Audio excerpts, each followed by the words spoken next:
चलो भाई। देखिए, रेड्डी जी हो, गुलाम नबी आजाद साहब हो, इनका बयान शरद पवार जी के बयान से बिल्कुल अलग है। जेपीसी क्यों? आज समूचे देश को सुनना चाहिए कि जेपीसी की अनिवार्यता क्यों है। आप याद रखिए देश के लोगों, पेगासिस के निर्णय में सर्वोच्च अदालत ने क्या कहा था? ये कहा कि हमको सरकार ने अपेक्षित मदद नहीं की, नहीं तो हमारी कमेटी की जांच जो समिति बनी थी उसकी अपेक्षित मदद की होती तो परिणाम कुछ और होते। क्या ये बात सही नहीं है कि राफेल के अदालत ने कि हमारे पास सीमित अधिकार हैं, तो क्या असीमित अधिकार जेपीसी के पास नहीं? क्यों बार बार जेपीसी की बात कर रहे हैं? इतने पूर्व मुख्यमंत्रियों को क्यों उतारना पड़ रहा है जेपीसी के खिलाफ? ये प्रश्न भारतीय जनता पार्टी से पूछना चाहिए। क्यों? क्योंकि जेपीसी समन कर सकती है, जेपीसी डॉक्यूमेंट्री एविडेंस मंगा सकती है, जेपीसी अधिकारियों को बुलाकर तलब करके दस्तावेज अपने पास ले सकती है। तो यही कारण है कि ये जेपीसी की मांग से भाग रहे। नहीं तो क्या, अगर जेपीसी इतनी अप्रासंगिक है तो एक क्षण में स्वीकार कर ली जाती। क्यों नहीं स्वीकार कर रही है? क्योंकि ये पाप पर पर्दा डालना चाहते हैं। ये प्रामाणिक आरोप लगाए गए हैं। मुझे बताइए जितने नाम, चलिए हिडनबर्ग को आपने शॉर्ट सेलर मानकर दरकिनार कर दिया, लेकिन जिन कंपनियों के नाम है, शेल कंपनी जो मॉरिशस में है, जो इफेक्स हेवंस में, यूएई में है, वो साइप्रस में है, वो प्रमाण दीजिए कि 40-40 हजार करोड़ रुपए का इन्वेस्टमेंट करने वाली कंपनी का कोई वही सवाल आप दोहरा रहे हैं। तो रुको जरा, सबर करो।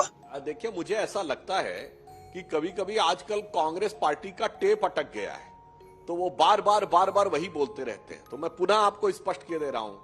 आपने कहा जेपीसी की मांग, तो मैं कहना चाहता हूं भारत की पार्लियामेंट की ज्वाइंट कमेटी भारत के संविधान के द्वारा प्रदत्त किस अधिकार के तहत किसी विदेशी कंपनी को बुला सकती है सुनवाई के लिए?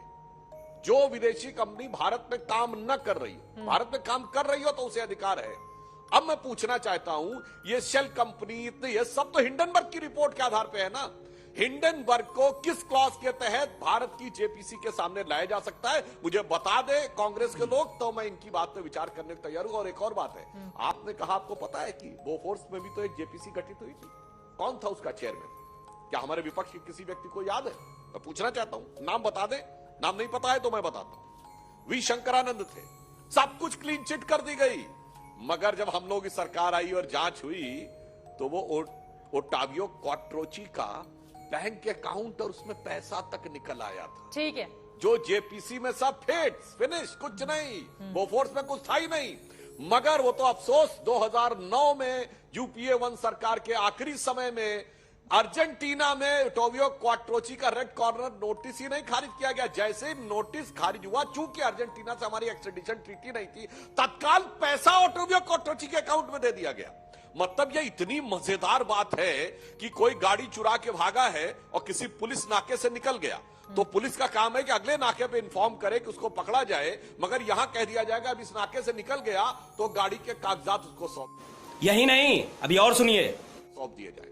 ऐसा धन्य कार्य किया था और वो जेपीसी ने उसको क्लीन चिट दे रखी थी। इसलिए मेरा मानना है जेपीसी की बात हो या जेपीसी के द्वारा हिंडनबर्ग को बुलाने की बात, ये कांग्रेस के बचकानेपन से अधिक और कुछ नहीं है। इसीलिए इतने वरिष्ठ मूर्धन्य नेताओं को जो इनकी पार्टी के रहे, उन पर भी अनाप शनाप आरोप लेके हमारे ऊपर, मतलब जो आपका युवा से लेके बुजुर्ग तक जो खिलाफ में बोल दे वो आरएसएस बीजेपी का एजेंट हो गया।